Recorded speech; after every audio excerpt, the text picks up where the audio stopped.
Mesdames et messieurs, bonsoir. Le Cameroun pleure ses enfants. Un mort de plus ce soir en Gouaché, ce qui porte le bilan provisoire à 43 personnes mortes. Le décompte sinistre se poursuit. Les secours et la mobilisation aussi. Paul Biya annonce ce soir 200 millions de francs CFA d'assistance en faveur des familles endeuillées et des personnes à déplacer. Est-ce trop peu? Est-ce pas assez? Aurait-on pu éviter ce drame? On en parle ce soir dans le débrief de l'actualité avec le docteur Isaac Essamé, expert en question des décentralisations, qui a accepté notre invitation. Merci et bienvenue. Bonsoir à tous et merci de l'invitation. Maître Fabien Kenyé, avocat au barreau du Cameroun, militant du MRC, est également là ce soir. Merci d'être venu, maître. Merci, Madame Caroline Melon. C'est un plaisir pour moi d'arriver une première fois sur votre plateau. Sans dire merci, chers téléspectateurs, de m'accueillir sur votre plateau habituel. Merci beaucoup. Jacques Dobel, journaliste et chroniqueur sur ce programme du débrief de l'actu. Merci d'être là ce soir encore.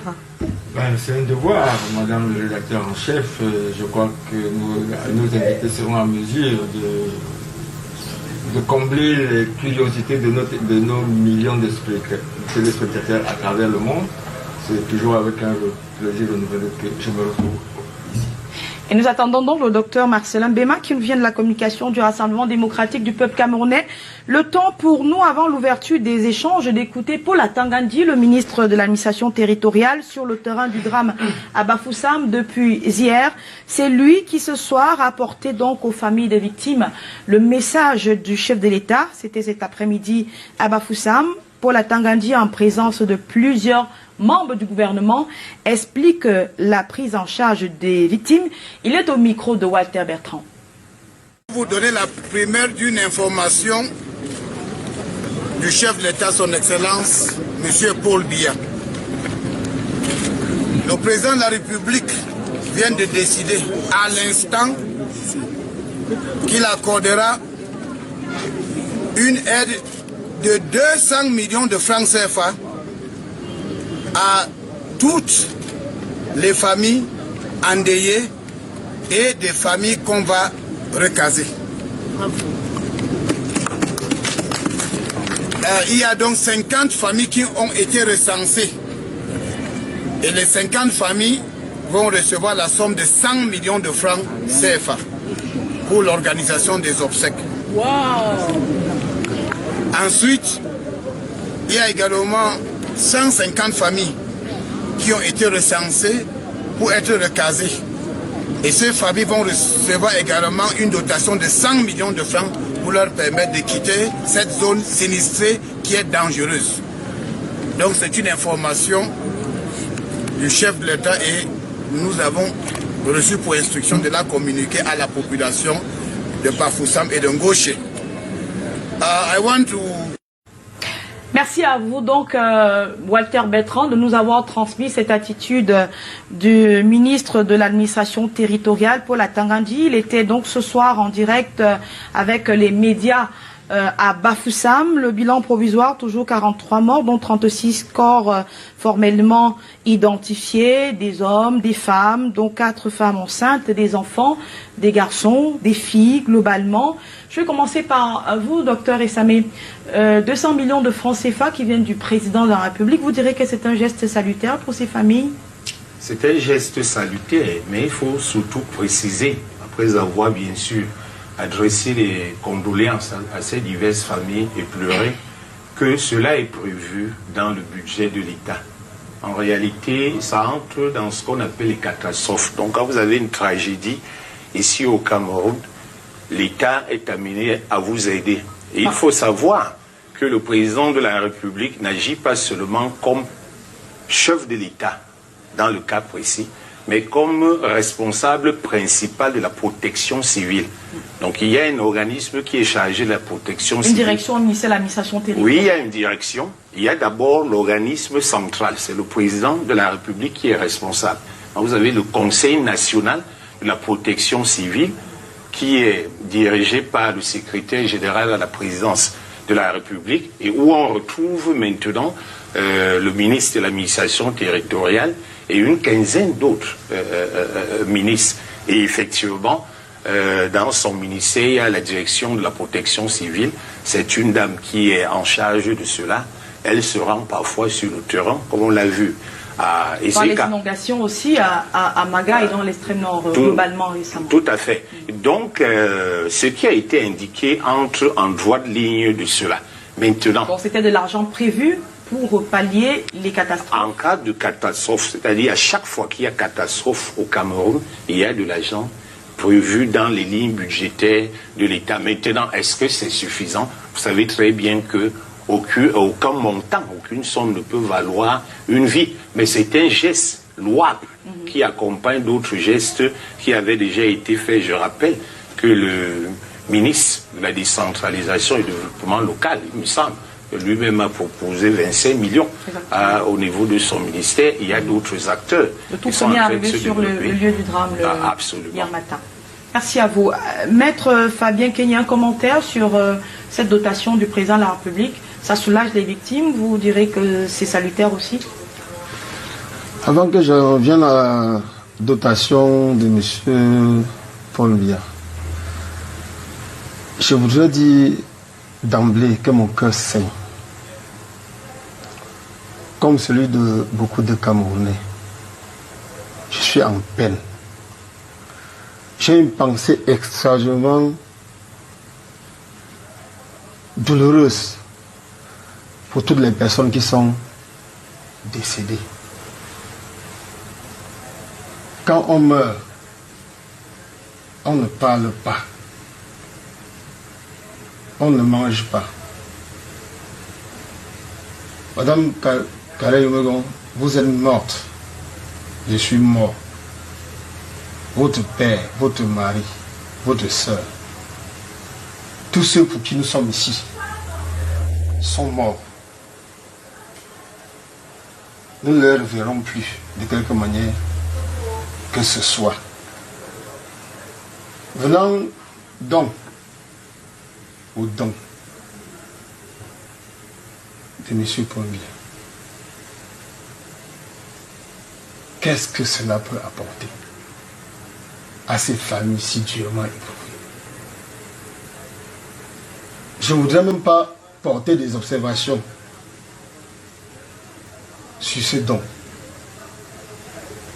Parce que mon cœur, comme je vous l'ai dit, c'est... Il va falloir faire... Pourquoi est-ce qu'on en est arrivé là? Oui, c'est pour ça qu'on est... Fallait-il en arriver à ça? Est-ce que ce don va ressusciter l'enfant que j'ai vu porté par un père? Mais c'est pas l'objectif du don, maître. C'est pas l'objectif du don aussi. On n'a pas dit que l'objectif c'est de ressusciter. Le réconfort amène quoi? Ressuscite qui? Il faut un temps soit peu que nous les Camerounais nous comprenions. Si vous le permettez, je voudrais dire que lorsqu'on a été chez un médecin, une fois, deux fois, trois fois, et qu'on n'a pas trouvé du médicament, de la thérapie, à travers des examens pour son diagnostic, il faut aller ailleurs pour procéder autrement. Nous n'aurons plus avec cette gouvernance qu'on n'en serait plus là. S'il vous plaît. C'est bien compris. Il faut arrêter ça. Le saupoudrage. Je vois des gens prendre des 4x4 et tout, se fourrer dans les bouts, marcher sur des routes taillassées, de part et d'autre. Dans un pays où il n'y a pas le moins de plateau technique dans quelque hôpital que ce soit, on aurait pu, par rapport à cette zone-là, votre confrère de Kinox a alerté, me semble-t-il, sans publicité. J'ai suivi cela hier. Qu'est-ce que les gouvernants ont fait? Pourquoi on en a... Il ne faut pas s'amuser pour ce genre de choses. Ce sont des vies humaines. 5 millions vont acheter quoi? Une seule goutte de sang, madame le président, chère Carole, un océan, je vous le dis, ne peut pas laver une seule goutte de sang humaine. Je dis un océan d'eau. Merci. C'est révoltant. Je reviens à vous le temps de vous demander à vous, Jacques Dobel, hier déjà le ministre de l'administration territoriale avait affirmé que l'État prendra en charge tous les frais des hôpitaux. Est-ce que c'est cette solidarité qui est attendue, ce type de solidarité attendu pour ce type de drame qui frappe le pays? Moi, je pense très sincèrement qu'on n'aurait pas mieux fait. parce que il faut quand même qu'on commence par faire quelque chose, et c'est ce que l'État est en train de faire, en attendant que d'autres solidarités nationales interviennent dans ce cas d'espèce. Mais moi, je voudrais poser une question au docteur Essam. Docteur, est-ce que dans ce genre de situation, quand le ministre Atangangi vient de dire qu'on va contribuer au déplacement des personnes qui ont été sinistrées, est-ce que l'État va leur trouver un emplacement ou alors on leur donne juste de l'argent pour qu'ils aillent se débrouiller? L'État va précisément leur trouver un site. Vous savez, quand il y a catastrophe, normalement, le phénomène de catastrophe induit 3 phases. Vous avez la prévention. On doit tout faire pour que ça n'arrive pas. Maintenant, si ça arrive, il y a la gestion. Et nous sommes au niveau de la phase de la gestion, oui. C'est ce qu'on est en train de faire. Maintenant, il y a ce qu'on appelle réhabilitation ou reconstruction, la 3e phase. Et dans cette phase-là, quand le ministre indique qu'effectivement, il y a de l'argent qui sera déboursé pour permettre à ceux qui sont encore vivants, justement, de ne pas être victimes de cela, on va leur trouver des sites. Et j'estime même que vivant dans une collectivité territoriale décentralisée, bien connue, on devrait déjà régler cette question-là là-bas. Parce que ce ne sont pas des terres qui manquent. Mais il y a un problème d'accès à ces terres-là. Et il me semble que la communauté urbaine de Bafoussam a ce qu'on appelle le plan directeur d'urbanisme et que dans chaque commune d'arrondissement, il y a le plan de la gestion des sols. Vous voyez qu'à partir de ce moment-là, la question ne se pose plus. Mais il se dit aussi que tout était planifié, mais que les populations se sont installées là-bas au vu et au su de tout le monde. Et le drame arrive. À ce moment, qui est responsable? Ici, au plan préventif, il y a double responsabilité. On peut peut-être épargner le chef de l'État parce que dans les textes, autrement dit, dans la loi de 73 qui organise la protection civile modifiée en 1986, vous allez voir qu'il est indiqué que c'est le Conseil national de la protection civile les informations à la disposition du président de la République pour plus prendre des décisions. Donc quand il n'y a pas l'information, ça peut poser problème. Il est aussi attendu du ministre de l'administration territoriale qui a ses relais qu'on appelle les administrateurs civils, je parle des gouverneurs, préfets et sous-préfets, de porter l'information. Mieux encore, il y a l'Observatoire national des risques au Cameroun, qui est précisément chargé d'aller sur le terrain, l'ensemble du territoire, collecter des données et porter à qui de droit pour qu'on puisse agir. Maintenant, au plan local, le texte qui règle cette histoire, c'est précisément la loi de 2004, base 003 de décembre 2004, régissant l'urbanisme au Cameroun. Et cette loi-là donne plutôt le pouvoir aux maires d'agir. Et dans ce contexte, vous ne pouvez pas construire si vous n'avez pas le permis de construire. Comment ont-ils pu construire n'ayant pas ce permis de construire? Donc il y a une surveillance qui fait en sorte qu'on ne devrait pas les laisser construire. S'il y a un besoin humanitaire, comme c'est souvent le cas, vous savez que l'accès au logement est parfois difficile, oui. Il revient aux maires de s'organiser pour que cela puisse trouver. Et rassurez-vous, quand le maire est en difficulté, il y a ce qu'on appelle partenariat. C'est-à-dire, si l'État n'agit pas directement, ou même la commune, on peut avoir un partenariat public-public. Tout comme il y a un partenariat public-privé pour régler ces genres de situations. D'accord. Pour rester sur la gestion du drame, Maître Kenyevou, le MRC était sur le terrain? Bien entendu. Qu'est-ce que vous avez vu là-bas, vous, en tant que parti? Qu'est-ce que vous avez vu là-bas? Je pense que vous aurez amplement suivi la communication que le directoire national du MRC a fait à travers cet événement. Vous aurez constaté que la direction au niveau le plus élevé a été représentée sur le terrain. Maître Younissa, qui est le communicateur en chef, je voudrais du porte-parole de la coalition gagnante, GMRC, qui a conduit son excellent le brillantissime professeur Maurice Kamto, président élu, a commis un comité là-dessus. Nous avons été, nous avons pris la mesure de la chose, sur le communiqué. Dans ce comité, nous indiquons qu'on n'aurait jamais dû arriver à ce genre de situation particulièrement désastreuse et désolante. Depuis 37 ans, si un temps soit peu, on avait mis l'être humain, je veux dire l'individu, au centre des préoccupations de l'État. Madame, si vous le permettez, voyez-vous, moi, je suis émerveillé, je vous le confesse, de me retrouver sur ce plateau. C'est à l'heure de Canal 2. Faut-il que tous les Camerounais soient à Bastos, soit à quoi? À Bonapriso, à Bonamou Sadi, à Odja, à Yaoundé, pour se sentir à l'aise? Pourquoi est-ce que l'État n'a pas pris les mesures nécessaires après les alertes qui lui ont été faites pour que cela n'arrive pas? Mais même ce qu'il a pris position, ça ne change rien à la donnée. Si vous le permettez, je voudrais lire émotivement quelque chose. 30 secondes. 30 secondes. Vraiment 30 secondes. Il est 20h36 ce mardi 29 octobre 2019. Lorsque 10 corps sans vie, la famille Léopold sont extirpés des décombres ce 28 octobre 2019 sur le site du CISUS situé au quartier Gouaché 4, bloc 6. Le chef de famille avec ses épouses et ses 7 enfants qui se sont retrouvés en famille le soir comme de coutume sont morts. Toute une famille ensevelie. Je suis atterré. Je n'imagine pas que cela puisse arriver. Mais quel est donc le rôle des politiques comme vous? Parce que vous êtes implanté également dans la zone de la MIFI globalement et à Bafoussam 3.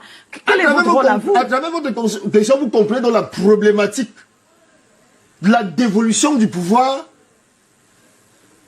n'est-ce pas, aux citoyens, qui peuvent facilement contrôler les gérants. Vous imaginez, madame, comme nous avons ici le port du nom de Douala, les sociétés, il me semble que Douala serait la vitrine sur le plan économique de l'Afrique centrale. Et que la direction des grandes entreprises se retrouve à Douala, la direction des entreprises, les impôts se retrouvent à Yaoundé. Les glissements de terrain, c'est plus simple à comprendre parce qu'on reste dans le contexte. Si vous voulez que je rentre dans le contexte, oui, s'il vous plaît. L'éboulement, n'est-ce pas, c'est l'arme. Oui. C'est l'arme.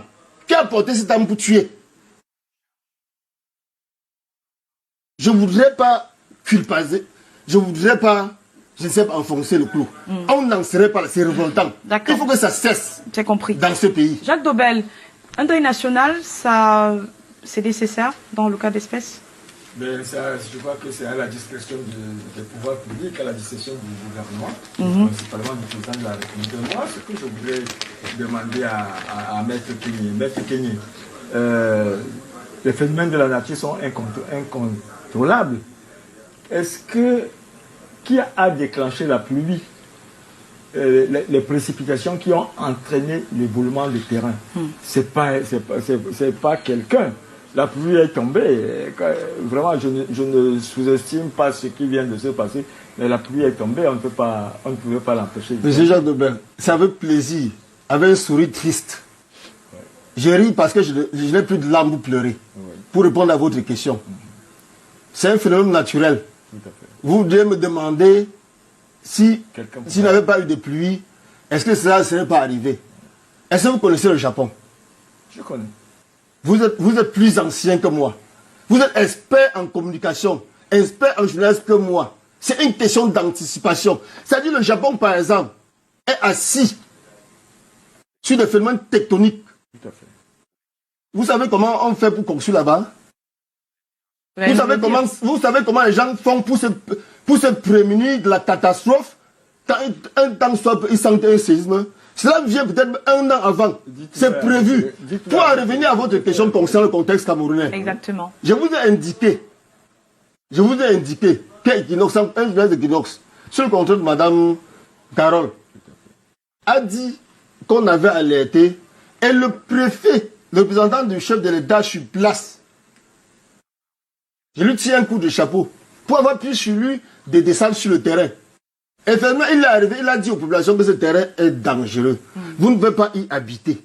Par la suite, qu'est-ce qui se passe? Je vous ai dit tantôt qu'on ne peut pas. Que tout le monde souhaitait. Je vous ai dit que tout le monde souhaiterait. Et cela pose un problème de pauvreté. Donc c'est la précarité qui est à l'origine. Et la précarité, qui en est responsable? Je vais vous dire quelque chose. Moi, j'ai fêté mes 50 ans, le 25 octobre. Je rends grâce à Dieu. Félicitations. Merci bien. C'est l'occasion pour moi de dire merci à tous ceux qui m'ont adressé leurs vœux. Par anticipation, l'État, sur le plan de l'urbanisme, met en place toutes les structures d'accueil, en termes d'école, en termes d'infrastructures routières, avant que les populations n'arrivent sur le terrain. Nous nous trouvons aujourd'hui dans un système où chacun fait une forêt, vous avez des gens qui prennent sur eux d'immatriculer peut-être des centaines d'hectares à leur nom. Il faut décrier cela. L'État a failli. L'État a failli. Et quand bien ils ont immatriculé, chacun fait les infrastructures. Docteur Isaac Essame, je voudrais bien vous entendre sur la question de la précarité qui est donc à l'origine de ce drame, mais surtout pour dire qu'il y a plusieurs zones comme celle-là, à risque, qui sont pourtant habitées. Au Cameroun, on a entendu des grincements des dents il y a quelques années à Yaoundé lorsque le délégué du gouvernement a pris celui de déguerpir des populations installées dans des zones inondables et inondées. La question nous a d'ailleurs porté devant les instances internationales pour qui connaissent de l'affaire. Comment donc s'y prendre maintenant que des drames comme cela arrivent? Comment s'y prendre? Il faut déjà indiquer que certes, il y a la précarité et c'est précisément la raison pour laquelle le développement local doit être accéléré, mais pas par les déclarations, pas des actes sur le terrain. Mais cela n'exclut pas l'incivisme des populations. Je vais vous lire ici cette loi numéro 2004-003 du 21 avril 2004 régissant l'urbanisme au Cameroun, notamment à son article 1er. La présente loi régit l'urbanisme, l'aménagement urbain, la construction sur l'ensemble du territoire camerounais. Bon. Est-ce que les populations, tout comme les pouvoirs publics, ont ces textes-là, ont essayé d'assimiler le contenu pour voir comment sur le terrain on pouvait appliquer? Alors, vous qui scrutez la décentralisation sur le terrain, est-ce que vous avez l'impression que les populations, elles sont informées de ce qu'elles... Ça vous interrompt, si vous le permettez. Certaines populations, si vous le permettez. Je voudrais dire que dans notre pays ici, nous avons les meilleurs textes de loi. Nous sommes suffisamment compétents. Il appartient à l'État, à l'autorité publique, sur le site plan prétorien, d'imposer à quelque citoyen que ce soit l'application ou le respect à la loi. Tant que cela n'est pas fait, la conséquence, ou ce qu'on peut traduire, c'est la défense de l'État. Non, pas toujours. C'est la défense de l'État. Non, je vais vous rappeler, parce qu'en même temps, n'oubliez pas, vous êtes dans l'idéologie, on peut le comprendre. C'est de bonne guerre. Je suis sur l'applicabilité de la loi. Non, sur la puissance publique. Je précise l'État, c'est un monstre. Il y a également l'idéologie. Et il y a l'idéologie. Vous avez vous-même dit que le préfet est descendu sur le terrain et a demandé. Et qu'est-ce qu'il a fait? Est-ce qu'il a appliqué dans la loi? Quand le terroriste, on demande aux gens de quitter. S'ils ne quittent pas, on les chasse, ils ne seraient pas morts. On sait dans ce pays qu'il est souvent arrivé au pouvoir public d'aller opérer les déguerpissements. C'est une terroriste criminelle. Les gens se sont souvent énervés. Et quand les gens se sont énervés, les mêmes acteurs politiques sont venus apporter leur adhésion comme une sorte de solidarité. C'est pour ça que j'ai dit que Maître était dans l'idéologie. Mais je vais... attendez. Allons sur les règles générales d'urbanisme et de construction. J'ai eu ce débat-là avec quelques experts en écologie et autres. J'ai bien précisé que toutes les zones ne sont pas constructibles. Il y en a qui ont voulu me dire que non, c'était pas possible. J'ai dit non. Pour qu'il y ait constructibilité, il faudrait qu'il y ait aménagement préalable. Mais toutes les zones ne sont pas constructibles. Alors, je prends ici l'article 9, par exemple, l'alinéa 1. Sont inconstructibles, sauf prescription spéciale, les terrains exposés à un risque naturel, entre parenthèses, inondation, érosion, éboulement. Et nous sommes précisément dans l'éboulement. Séisme, les parties du domaine public classées comme telles et les aires écologiquement protégées telles que définies par la législation relative à la gestion de l'environnement. Et on va même plus loin, sont impropres à l'habitat, les terrains exposés à un risque industriel ou à des nuisances graves, pollution industrielle, acoustique et autres. Donc, ce qui est sûr, l'État a pris des dispositions, le Parlement a pris des lois, le pouvoir réglementaire a pris des actes pour empêcher que les terrains soient occupés n'importe comment. C'est d'ailleurs la raison pour laquelle nous avons les plans de gestion du sol. On demande aux élus locaux qui ont une proximité avec les populations d'aller sensibiliser les populations pour vulgariser. À la suite de cela, surveiller avec l'Observatoire national des risques pour empêcher précisément que ces personnes ne se mettent en danger, ne se mettent en péril. Et vous savez aussi que nos populations sont parfois têtues. Il y en a qui construisent dans les marécages. Il y a une double préoccupation à ce niveau. D'abord, les marécages entrent dans ce qu'on appelle le domaine public. On ne construit pas sur le domaine public. Les particuliers ne doivent pas. Deuxièmement, ces populations vont se mettre en danger. Et c'est souvent ce qui arrive. Donc, tout ce qu'on peut espérer, là, sur ce point, je voudrais être précis. Malheureusement, il faut quand même l'avouer. En matière de protection civile, les CTD n'ont pas de réel pouvoir. Et pourtant, quand il y a un sinistre, c'est le maire qui doit tout de suite aller auprès des populations. Vous comprenez, on a placé le sous-préfet, mais on n'a pas prévu le maire comme acteur de la protection civile.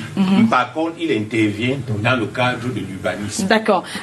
Jacques Dobel, on parle de démission collective aussi des pouvoirs publics, notamment dans la protection des citoyens pour le cas d'espèce. Est-ce que vous pensez que c'est important d'établir les responsabilités si on veut trouver des solutions pour que ça ne se reproduise plus au Cameroun? On ne peut pas trouver de solution, Carole, si on n'établit pas les responsabilités.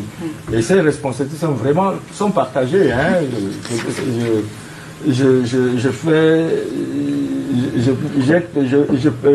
Je mets peut-être un coup de pied je donne un coup de pied dans la fourmilière en le disant, parce que c'est pas seulement Bafoussam. Aujourd'hui, on l'a vu partout ailleurs dans ce pays. Le ministre de l'administration territoriale sort de l'extrême nord. Où il y a des inondations. Avec des inondations à Maga, Kaikai et... Dans le Logo-Nechari également.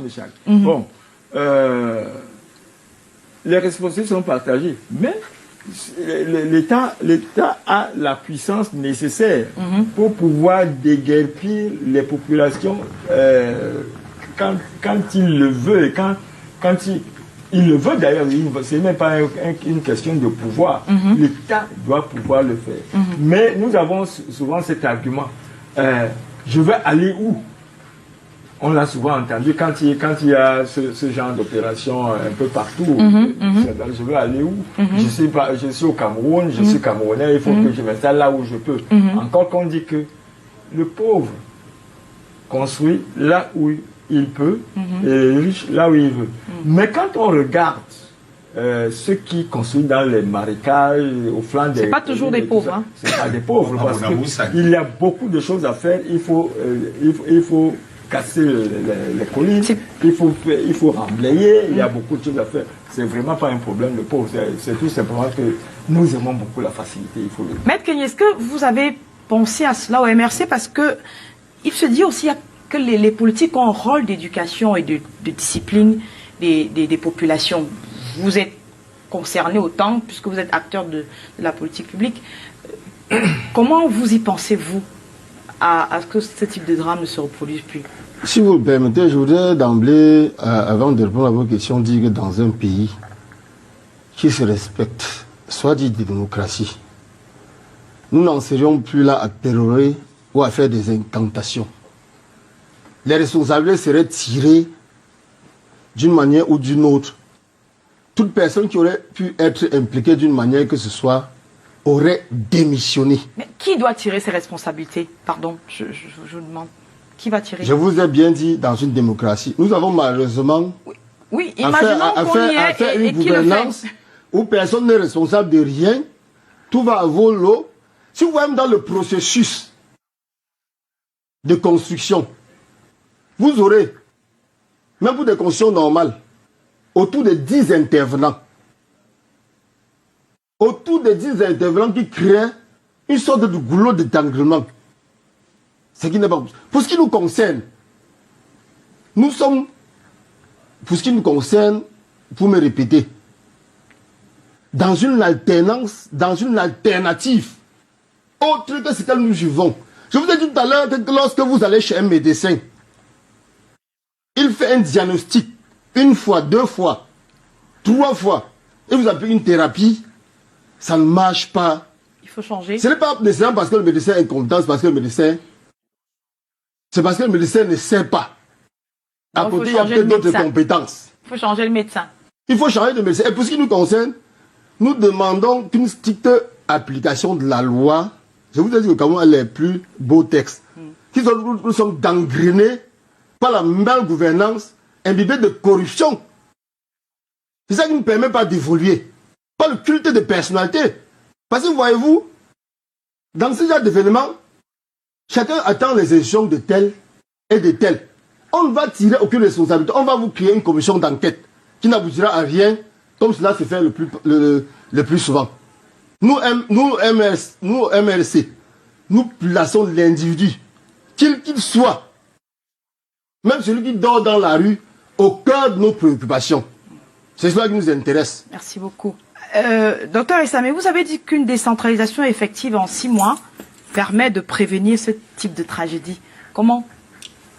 Simplement, d'abord par l'association des populations à la gestion des affaires publiques. Quand vous participez, vous êtes membre d'une politique, eh bien, vous n'êtes pas surpris.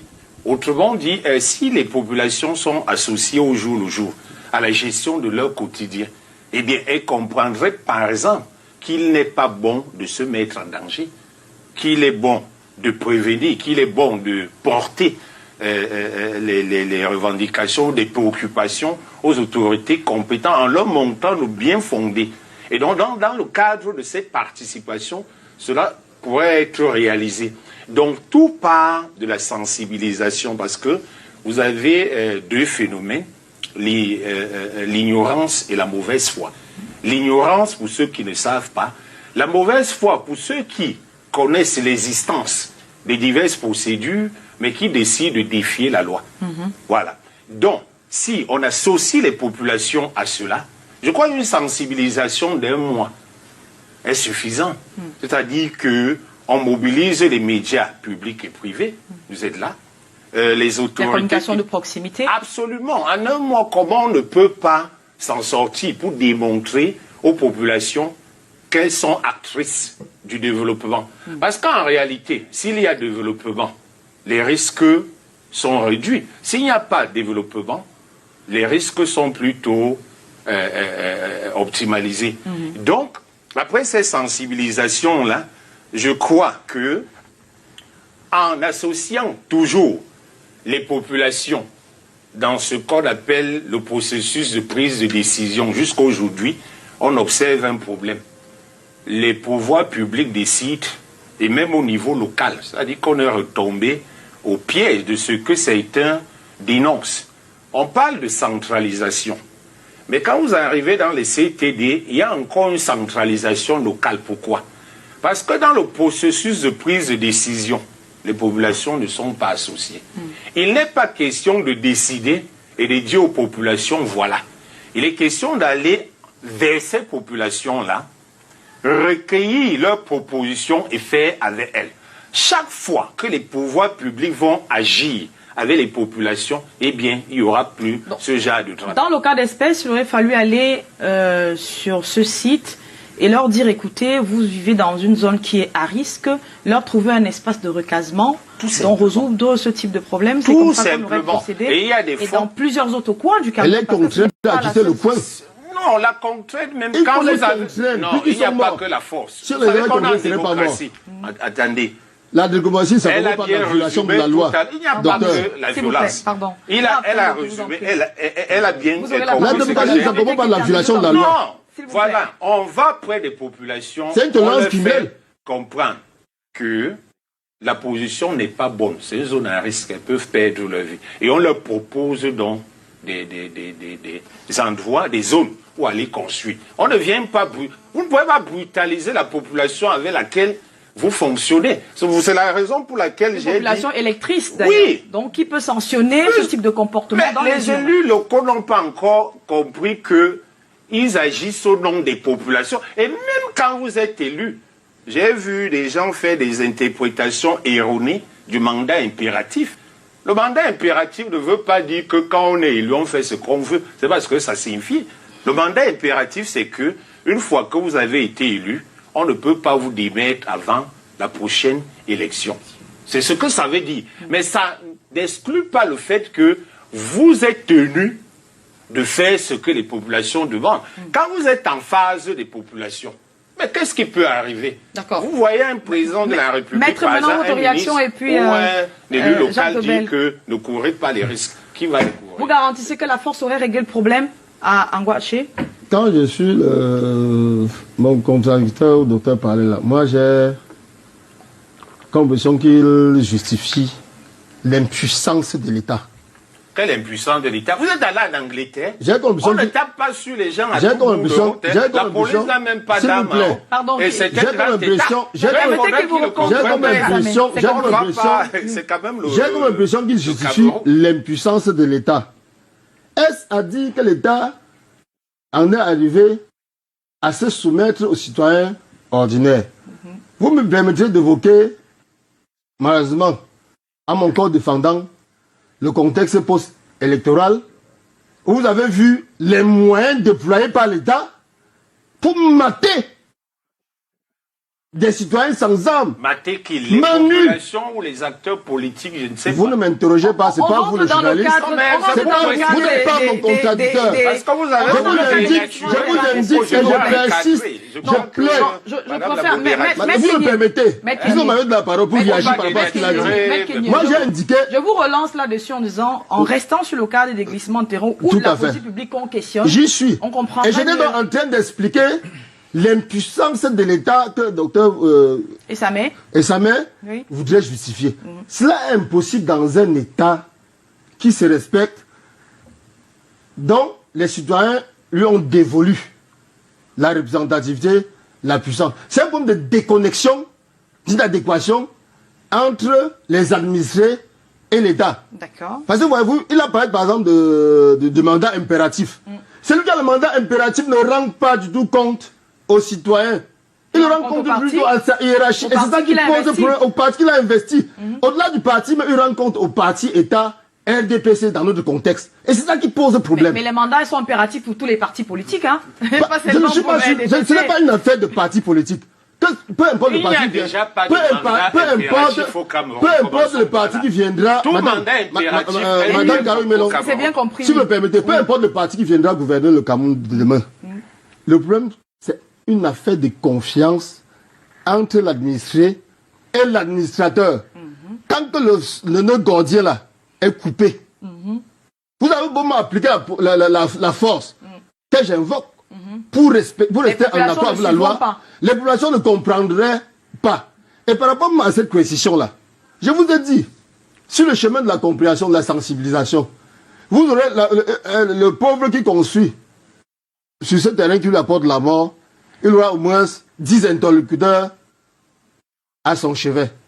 Chacun viendra raconter. Il n'y a aucune harmonisation, il n'y a aucune synergie, aucun lien entre cette population et ça traduit la défaillance, l'incompétence d'une gouvernance.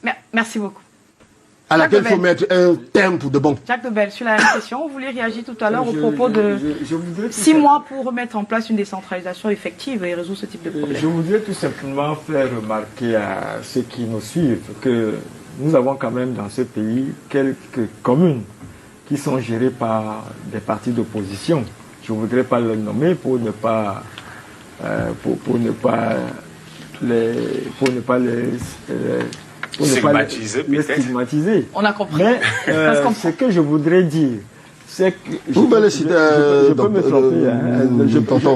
Je peux me tromper. Il faut les citer. Attendez, Non, pas du tout. Il faut parler des faits, il faut dire la vérité aux Camerounais. Comme le Il faut les MRC dirige citer. encore une municipalité, on en parle. Il faut dénoncer. Non, le MRC a des élus, mais le MRC Le MRC ne gère aucune commune. Le MRC n'a aucun exécutif communal. Donc il va exposer. C'est ce qu'il faut les noter. autres, Ce n'est pas une question d'exposer qui que ce soit. C'est une question de compte rendu à la population. Permettez que Il Jacques faut Gobert rendre aille compte sur- à vous. Je leur dis la vérité. Messieurs, on ne s'entend plus sur ce plateau, je vous en prie. Jacques Gobert, allez-y. Je voudrais tout simplement que même celles des communes qui ont à la tête les partis d'opposition, je n'ai pas encore entendu qu'un maire de l'opposition a enfourché le cheval de bataille pour aller déloger les gens qui sont dans les marécages et sur les flancs des collines. Et il y en a partout au Cameroun. Ce qui serait un tort. Pourquoi Non, Nous un sommes pour instant, le principe de l'application de la loi. Il y a le D'accord. maire de L'application de la loi, Yaoundé oui. 6 qu'il avait fait, le nouveau maire. D'accord. Yokio Nana, lorsqu'il a pris le pouvoir, il était descendu dans les zones marécageuses. On a demandé à cette personne, Chez nous, nous apprenons à justifier les gens. Merci Tout à fait. beaucoup. J'ai oui. dit qu'il y a des maires qui le font. Moi, je n'utilise pas trop. Vous savez, j'ai fait dans la science. Tout à fait. Pas dans l'idéologie. Donc, les intérêts des partis, tout ça, ils font simplement le jeu politique. Ils font le jeu politique. D'accord. Dans le cas d'espèce, qui doit donc implémenter les mesures pour sortir de ce type de situation? Je commence par vous, docteur Issam. Est-ce que c'est les maires? Est-ce que c'est le ministère du développement, de l'habitat et du développement urbain? Est-ce que c'est l'État, globalement? Qui doit faire quoi dans ce processus? Madame, je vous dirais que sur un plan général, c'est l'État globalement, c'est-à-dire l'État central, les collectivités. Même si avant le drame, la tragédie, la protection civile n'a pas donné de grandes responsabilités aux maires. C'est regrettable. Pourtant, nous l'avons souvent proposé. Mais vous allez vous rendre compte que dans ce qu'on appelle protection civile, tous ces ministères, vous avez cité quelques domaines, en font partie. Dans l'urbanisme, l'habitat, l'économie, mais vous allez trouver le MINAD qui est au niveau, en bonne position, et tous les autres. Donc, ils devraient agir. Mais pour agir, je vous ai dit, il faut l'information. L'idéal serait, comme je l'ai dit, d'implémenter la décentralisation en 6 mois. On n'a pas tout le temps d'exposer le plan, parce qu'il y a un plan de ces 6 mois, mais je vous ai donné quelques éléments. Donc si on arrive à faire en sorte que les populations comprennent ce que c'est que le bien-être et à qui elles doivent s'adresser pour avoir ce bien-être en s'associant avec les moyens existants, parce qu'il y a des moyens qui existent. On peut les améliorer. Mais commençons même par utiliser ces moyens qui existent. Donc, notamment la loi à être appliquée comme dont Tout à parle fait. Vous savez, Maître Kenyé. le ministère de l'Agriculture, par exemple, et du Développement rural, si vous menez des enquêtes, je vais citer personne, vous allez vous rendre compte que ce ministère est souvent octroyé du matériel, par exemple pour le travail. Mais ça n'arrive pas aux populations. Vous comprenez? Je vous ai parlé tout à l'heure de l'ignorance et de la mauvaise foi. Et c'est la raison pour laquelle j'insiste toujours, parce que c'est quand même un système qui est organisé. Si le chef de l'État le veut, parce qu'en réalité, c'est lui qui peut arrêter cela, ces genres de comportement au niveau de la dilapidation des moyens existants, même s'il faut ajouter. Donc, concrètement, quand il y a sinistre, on va sur le terrain comme on est en train d'aller là. La direction de la protection civile doit être là. Le MINAT est déjà descendu, c'est bien. On a le vu le ministre de gouverneur l'Agriculture. de la région de l'Ouest doit le être ministre là. du Développement urbain. Le département de la MIFI doit être là. Le sous-préfet de Bafoussam 3e doit être là. On doit associer les maires. Il y a des fonds, je vous ai dit, des fonds qui sont réservés pour cela. Pour la prise en charge d'abord, ensuite pour la reconstruction. Mais est-ce que la question a été réglée? Non. Vous comprenez? Quand on va décider que ceux-là doivent aller ailleurs, on va arrêter la tragédie de ce côté. Mais sur l'ensemble du territoire camerounais, il faudra opérer de la même manière et de manière préventive. Voilà pourquoi le développement en 6 mois permettra de stopper cela. D'accord, Jacques Dobel, on a annoncé, le président a annoncé 200 millions pour la prise en charge, mais on sort de ce drame avec quoi à prendre comme mesure forte pour qu'on ne se dise pas que ces gens sont morts pour rien, ou alors qu'on n'attende pas qu'il y ait un autre glissement de terrain ailleurs pour reproduire le même schéma de l'assistance humanitaire qu'on a connu à Bafoussam. Comme le dit notre panéliste qui m'a précédé là, moi je pense que c'est l'État qui doit vraiment prendre cette bataille à bras le corps. Et ce que je vais faire remarquer, vous savez, la décentralisation draine beaucoup de sous et va drainer davantage de sous. Je vais peut-être stigmatiser nos compatriotes qui sont à la fonction publique parce que c'est eux qui freinent beaucoup de choses. Moi, je connais des cas où l'argent qui a été remis à certains à certaines sous-préfectures a du mal à atteindre les communes. Et même l'argent qui arrive au niveau des communes a du mal à arriver au niveau de certaines structures qui doivent opérationnaliser cette décentralisation. Alors c'est un gros problème. Et je crois que quand cette décentralisation sera vraiment opérationnelle, j'ai bien peur qu'on agrandisse les prisons parce que, connaissant nos méthodes et nos habitudes qui ne nous quittent pas ou alors que nous ne voulons pas quitter, ouais, beaucoup de gens vont continuer à faire la rétention de l'argent de l'État pour faire d'autres choses.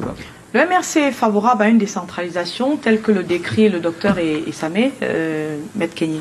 Madame Karim, nous en sommes arrivés à une exception planétaire où si au sorti de votre plateau, si je me foule les pieds, je devrais attendre que le Créateur daigne bien donner des instructions à ces créatures pour que je puisse être soigné. Docteur Essamé, quand on parle de l'État, il ne s'agit pas d'un individu. Nous parlons aussi de décentralisation. Je comprends que c'est peut-être un code. En ce qui concerne le MRC, autant pour moi, personne ne peut imposer la forme de l'État à un peuple. De quoi parlez-vous finalement? Quoi qu'il en soit. On parle bien de décentralisation. On parle bien de décentralisation. J'ai évoqué ces mots-là. Si vous ne me percevez pas, vous n'avez pas à me perturber. Vous parlez de décentralisation. Moi, je parle de forme de l'État. Vous avez dit que moi, si vous le permettez, moi j'aurais dit que je parle de dévolution du pouvoir. Allez-y. Et je suis parti du fait qu'on en est arrivé à une centralisation du pouvoir qui fait en sorte que si on sortit ici au foulait mon pied, il faudrait attendre un créateur qui va donner des instructions à une créature. Pour nous, en ce qui concerne le RC, nous demandons de dire ou de consulter la population. Puisqu'il s'agit de ça. Pour qu'elle nous indique à qui que ce soit sous quelle forme elle veut être administrée. Il s'agit d'une dévolution du pouvoir, de représentativité. Pourquoi on ne vienne pas de Yaoundé, n'est-ce pas, pour donner des instructions, pour résoudre une catastrophe qui s'est passée dans la ville de Bafoussam. On serait peut-être dans un fédéralisme que l'État de l'Ouest, ça c'est un exemple, aurait pris en charge, et l'État central se serait seulement ému de ce qui s'est passé là-bas, mais il y aurait eu quelqu'un pour rendre compte. Ceux qui disent pour Bafoussam là, ils rendent compte de quoi? Ils prennent quelle disposition? On multiplie comme ça sur tout le territoire. Ils connaissent quoi de la population qui est là-bas? On a parlé de la décentralisation depuis 1993. Ça était après les élections de la tripartite. Ça inscrit dans les résolutions la convention de 1996. Quel article a été appliqué? N'est-ce pas? Le meilleur article qui aurait pu permettre l'alternance pour qu'on puisse apporter notre modèle. On l'a sauté en 2008 avec toutes les conséquences que nous connaissons. Et je crois que c'est le verrou là qui nous pose toutes les misères que nous avons aujourd'hui. Il faut qu'on soit sincère. Est-ce qu'on sait la dévolution du pouvoir? Nous ne venons pas, s'il vous plaît. Madame Carole, s'il vous plaît. quand vous m'invitez à votre télévision, je viens pour la première fois. Je ne viens pas ici vous plaire à qui que ce soit. Je viens vous m'exprimer. Que la population m'entende, qu'elle m'entende. Et cela dit, je voudrais vous tirer un coup de chapeau d'avoir permis que ce débat soit autant contradictoire que le docteur et ça me soit exprimé. Que le docteur vous décidez les doctorats, on peut revoir. Pardon. Non, c'est un contradictoire par rapport à ici, c'est un débat. Vous avez cité le docteur Essamé tout à l'heure sur... je voudrais que vous fassiez des précisions sur ce que vous avez dit sur l'État, la centralisation, la décentralisation de l'État, et vous avez été repris par Maître Kenny tout à l'heure. Je pense qu'il y a une chose qu'il faudrait comprendre dès le départ. La décentralisation n'est pas la forme de l'État. La décentralisation est une politique publique. Vous avez l'État unitaire. Cet État unitaire peut être centralisé, décentralisé ou régionalisé. Non, c'est l'État qui prend... C'est fort. Mais je dis que la décentralisation elle-même est une politique publique. Il faut comprendre cela. Sinon, il y aura un problème après, au niveau du fédéralisme, que certaines revendiquent. Même si je sais... Donc, vous dites qu'il peut y avoir une décentralisation dans le fédéralisme. Mais c'est cela. Le fédéralisme, ce n'est pas la sécession. Hein.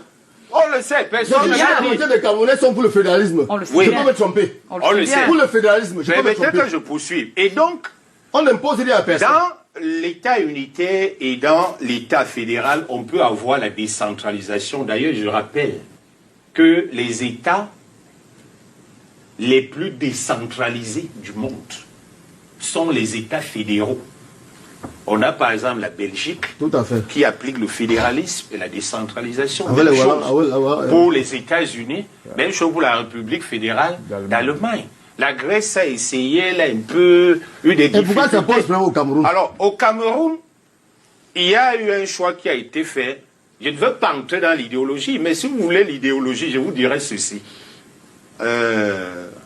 En octobre, il y a eu des choix. Il y a eu des choix. Des acteurs sont allés aux élections. Sur les faits. Le régime qui est là a proposé la décentralisation. Et qu'est-ce qu'on a fait? A gagné. Donc, le régime, il faudrait plutôt l'encourager à implémenter cette décentralisation effective. Et c'est dans cette logique que moi je m'inscris. J'ai d'ailleurs adressé le plan d'effectivation de la décentralisation en 6 mois au Premier ministre. J'espère qu'il a déjà reçu. Je l'avais fait par voie postale. Donc on peut y arriver. Dans les débats qui indiquent que pour avoir le fédéralisme, il faut mettre la décentralisation de côté, c'est hors sujet. On peut avoir les deux, que chacun défende son idéologie, sans laisser croire aux populations de l'État souveraine, décidée par les populations. On a parlé de cette forme de l'État. Donc, en décentralisant effectivement, que ce soit dans l'État unitaire que le gouvernement a choisi, le peuple a adopté, tout au moins en ce qui concerne les résultats de l'élection présidentielle, ou qu'on ait le fédéralisme, la décentralisation n'a pas un problème. Mais, je voudrais préciser, puisque vous l'avez demandé, le fédéralisme, son avantage, ce n'est pas dans ce que vous avez indiqué, décision rapide. Parce que quand on est dans une région, mais il y aura un président de région, hein. Lui aussi doit agir, il doit donner des instructions, etc. Moi, j'estime que le fédéralisme, bien qu'il s'agisse aussi d'une forme, profite aux élites pour la répartition du pouvoir. Mais les populations elles-mêmes, à la base, profitent de la décentralisation. Merci beaucoup. Vous allez vous rendre compte qu'en division du pouvoir est on est en train de perdre du temps. La population connaît qui est son représentant. Elle sait qui doit y rendre compte. C'est bien compris. Merci, monsieur. On rend compte soit aux populations, soit... Vous imaginez le traité perte de on ne s'entend plus, je vous en prie. On ne s'entend plus. Quand le traité pas de Sarmélima, pour aller demander sa pension retraite... On rentre sur les glissements de terrain. C'est des anomalies comme ça. On rentre sur les glissements de terrain. Maître Kenny, quelle est l'incidence sur les glissements de terrain? Parce que on en est là. On en est à pleurer une quarantaine de Camerounais. Si vous me posez la question... on en est à se dire, quelle est la solution? Comment est-ce qu'on s'y prend pour que cela ne se répète pas dans une autre zone? Je vous ai dit, au-delà de ma casquette politique, moi je suis un légaliste. Je suis attaché à la loi. Je vous ai dit que l'un de vos confrères avait attiré l'attention des pouvoirs publics. Oui. pour ces s'installer. pouvoirs publics n'ont Il y a rien un fait. processus. Oui. Et il y a un processus légal. Mais est-ce qu'il faut Un arsenal juridique pour pouvoir avoir un domaine, une case dans ce pays. Est-ce qu'il ne faut donc pas cartographier le Cameroun en se disant Cela voilà est les zones à fait, risque, ne vous leurrez pas. Le Cameroun est le meilleur texte du monde. Le problème, c'est la malgouvernance. Je vous l'indique, madame, nous avons le plus beau texte du monde. C'est les acteurs qui sont sur le terrain, les représentants de l'État, jusqu'au plus haut sommet. Même tous ceux qui sont au niveau du dernier citoyen ne travaillent pas pour le compte de ce dernier, ils travaillent pour le compte d'un monsieur qui est tapis au sommet de l'État. Merci. Jacques Dobel, certains contestent la politique de recadrement ou alors la main tendue du gouvernement en se disant ça va encourager ce type de population de répéter cela. Est-ce que vous comprenez ce type de position ce soir? Non, mais je pense qu'autour de cette table, nous sommes d'accord que les gens vont s'installer de manière anarchique n'importe où et que les pouvoirs publics ne suivent pas toujours, parfois même. C'est quand les gens se sont installés qu'on va faire passer de l'eau, de l'électricité, parce que les gens se mettent à crier que oui, nous voulons de l'eau, nous n'avons pas d'électricité, nous n'avons pas ceci. C'est à l'État, d'abord, d'interdire systématiquement l'accès à ces zones, à ceux qui voudraient les occuper, et puis vraiment de le faire de manière énergique, parce que l'État est un monstre froid, hein. Quand l'État veut, il peut. Voilà ce que je peux dire par rapport à cette question-là. À propos. Docteur Essamé, sur la même question. Je crois que, sauf mauvaise foi, il y a des personnes qui se sont installées dans les zones constructives. Il n'y a pas de problème. Oui. Il y en a aussi qui se sont installés dans les zones non constructives. Et il y a un problème. Saison des fêtes. Alors maintenant, comment faire en sorte que les gens ne se retrouvent pas dans les zones à risque? C'est ça votre préoccupation. Parce qu'on a une urbanisation galopante et moins de ruralité. Effectivement, globalement, je parle de il faut un développement rapide. Vous avez dit quand il y a développement, il n'y a pas tout cela. Maintenant, en attendant ce développement rapide, là, qu'est-ce qu'on fait? Les élus locaux ont l'obligation, ce n'est pas une faveur, c'est une obligation d'informer les populations, leur permet de prendre connaissance des plans d'occupation du sol. Les amener à comprendre qu'il y a des zones dans lesquelles on ne peut pas construire. Et que c'est dangereux. Quand même. Oui, ces vont quand même les contraindre à faire en sorte partir. que c'est ça. Mais en partant, justement, il faut accompagner. Et on accompagne comment? En leur montrant donc des sites. Et là, j'ai dit, si au niveau local, il n'y a pas les moyens, encore que, je ne sais pas ce que les gens pensent, dans la décentralisation, c'est la co-administration. On n'a pas dit que parce que les collectivités agissent, l'État est parti. Non. Les collectivités sont sur le territoire de l'État. Ça veut dire qu'il y a les représentants des ministres au niveau de ces mêmes localités. Donc il revient dans le cadre d'un partenariat public. Avant même ce partenariat public, la commune fait ce qu'elle doit faire, sur les textes, interpelle l'État au cas où les pouvoirs centraux ne font pas ce qu'ils devraient faire et les mettre devant leurs responsabilités. Deuxième étape, utiliser le partenariat qui permet de mieux mobiliser les ressources. Troisième solution importante, même les zones dangereuses, là, si on les aménage, c'est-à-dire qu'on leur donne l'aspect des zones constructives. Maître Kenya a évoqué le cas du Japon tout à l'heure. Pour revenir et terminer sur la question, je vais terminer par vous, Jacques Dobel. Je vais terminer par vous, Maître Kenya. Permettez-moi de m'adresser à Jacques Dobel. On revient sur la gestion du drame et des confrères disent qu'il n'y a pas de cellule de prise en charge, par exemple, des personnes traumatisées, une cellule psychologique d'accompagnement. Comment on se remet de ce type de drame? Quelle est l'équation de solidarité qui peut être mise en place pour que ces populations ne soient pas plus affectées que ça par ce type de drame? Moi, vous savez, notre pays est encore sous-équipé dans certains domaines, parce que ce que vous évoquez là en citant les confrères est tout à fait juste. Parce que, vous voyez même, quand il y a un accident, c'est difficilement que vous trouverez des gens qui sont suffisamment outillés. La dimension psychologique est souvent abandonnée. Parce que nous n'avons pas encore spécialisé des Camerounais dans ce domaine-là.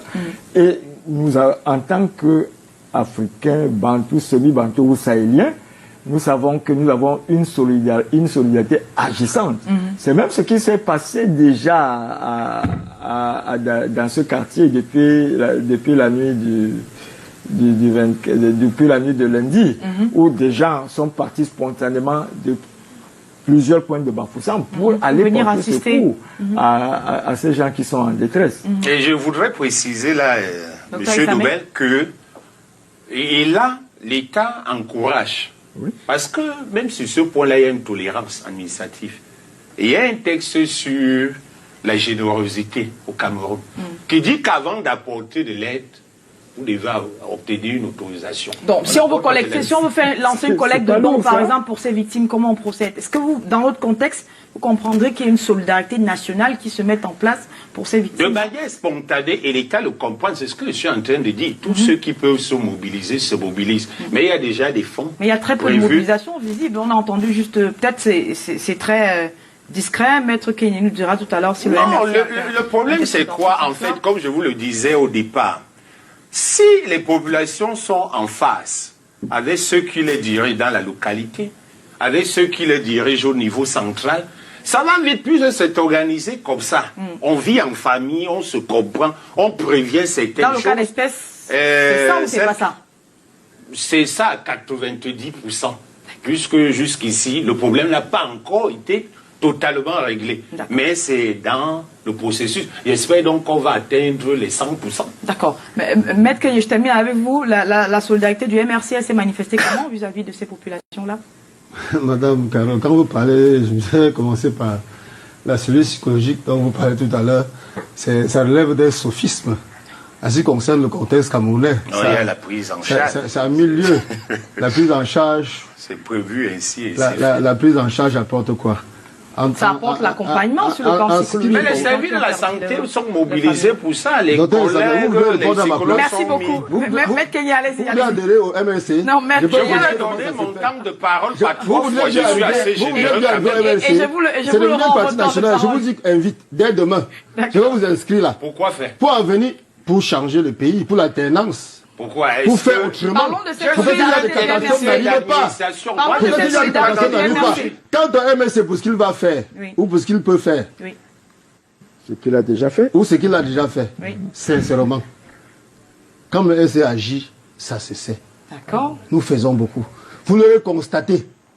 Je vous ai dit que nos responsables sont sur le terrain. Oui, ils y sont. Nous sommes au cœur du drame. Nous sommes avec les familles. Ça, vous aurez le compte rendu. D'accord. Nous leur apportons le soutien qu'il faut, pas en termes de théorie, en termes pratiques.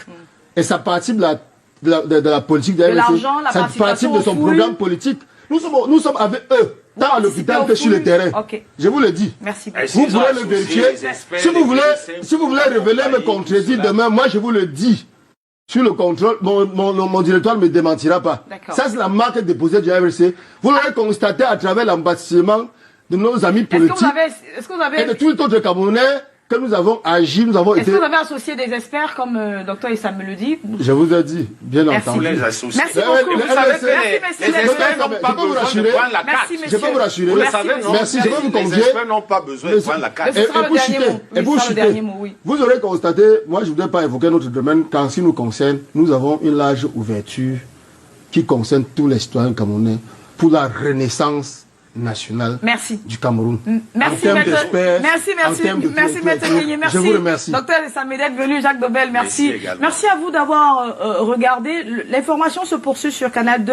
Après, dans 5 minutes, vous aurez votre journal et vous verrez que nous avons reparlé de ce glissement de terrain à Bafoussam, de cette annonce du don du président de la République.